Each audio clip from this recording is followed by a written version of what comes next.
les avocats qui ont une situation comme la mienne. Donc ils sont donc non-voyants, aveugles pour les plus intimes. Donc vraiment merci infiniment pour le comité de sélection.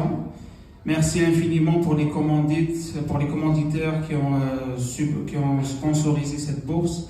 Et sachez que je mettrai tout en œuvre pour être digne et être à la hauteur des espérances qui ont été mises sur moi en m'accordant cette bourse. Donc je prendrai quelques minutes parce qu'on m'a également demandé de parler un petit peu de mon parcours. Parce que, comme je disais précédemment, mon parcours en effet n'est pas commun.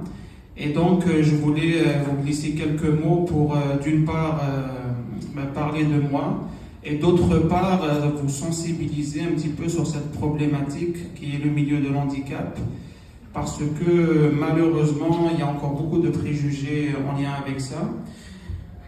D'autant plus que la table ronde qui a eu lieu ce matin s'apprête bien à cet exercice parce que si donc les juges de ce matin et Madame Anglade nous ont parlé de la grande évolution de la cause des femmes depuis 55 ans, il faut savoir que celles des personnes qui ont un handicap comme le mien, sachez que leur condition est encore très semblable à celle des femmes il y a 55 ou 60 ans.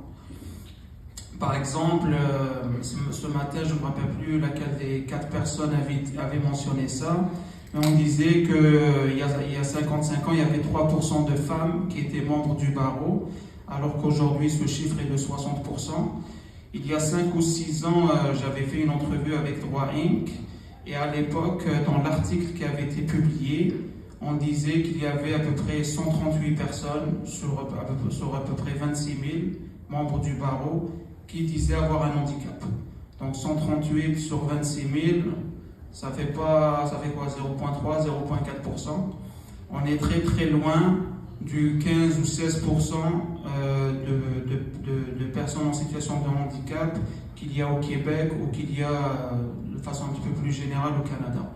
Donc voilà, et d'ailleurs c'est une des raisons pourquoi j'ai décidé de lancer ma propre entreprise.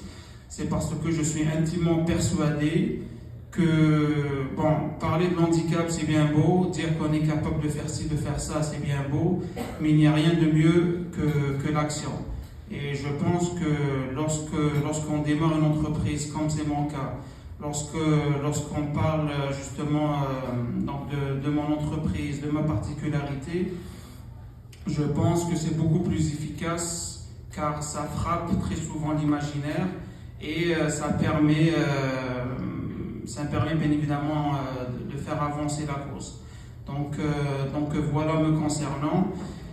Et enfin, donc 1 ou 2 minutes sur mon parcours. Écoutez, moi je suis issu de l'immigration, je suis originaire d'Algérie. Je suis arrivé ici en 2008. En fait, avant, j'étais voyant comme vous tous, comme la majorité d'entre vous ici. J'ai perdu la vue en 2007 à la suite d'une tumeur cérébrale et je suis arrivé au Québec en 2008. Donc j'avais à l'époque 14 ans. J'ai dû apprendre le braille, apprendre à me déplacer avec une canne blanche. Voilà, donc j'ai dû faire ma réadaptation à ce moment-là. Et disons que le droit, pourquoi j'ai choisi le droit, pour être sincère avec vous, au début, quand j'ai choisi le droit, c'était pour des raisons de pragmatisme tout court, en fait. Parce que je m'étais dit à l'époque, étant donné ma condition, peut-être qu'il allait être un petit peu difficile de trouver de l'emploi plus tard. Et d'ailleurs, pour votre information, les taux de chômage dans la communauté des personnes en situation de handicap tournent autour des 65% régulièrement. Donc, c'est une des raisons pourquoi j'avais décidé de faire le droit à l'époque. Mais quelques années plus tard, je m'aperçois que j'ai vraiment fait le bon choix.